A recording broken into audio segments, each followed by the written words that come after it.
let's say I decide to make an investment, and we kind of now know that an IRA is a good choice because of the tax benefits. What else do I need to know?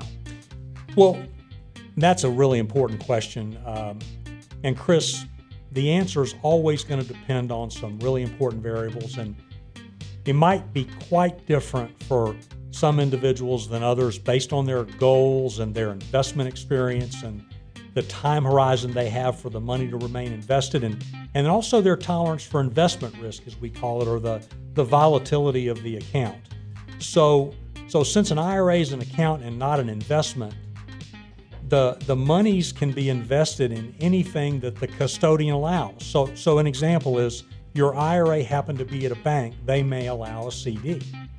Or if your IRA is at a brokerage house, they may allow stocks and bonds or mutual funds.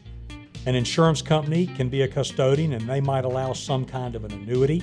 So careful consideration should be given to the types of investments selected.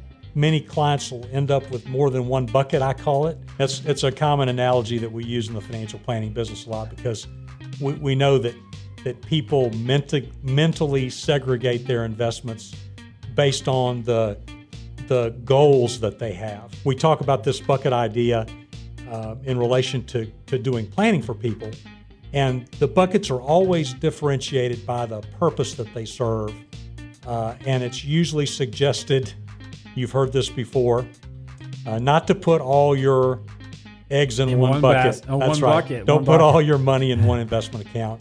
The advice to diversify is very, very important. You have this four-legged stool concept. Why don't you just take a quick minute and tell us about that, and we got to wrap up the show. Absolutely, Chris. So the idea comes from my experience helping people organize and prepare their financial plans or their plans for financial independence. So the four-legged stool of financial independence starts first, and I know Ed's going to appreciate this.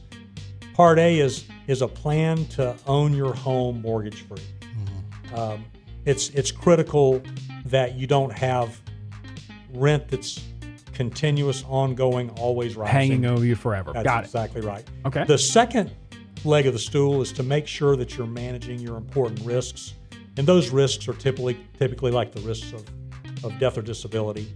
Then you have the third leg of the stool would be having a suitable retirement savings plan that can be converted to income in retirement, like an IRA potentially. And then finally having liquidity for entertainment and emergencies.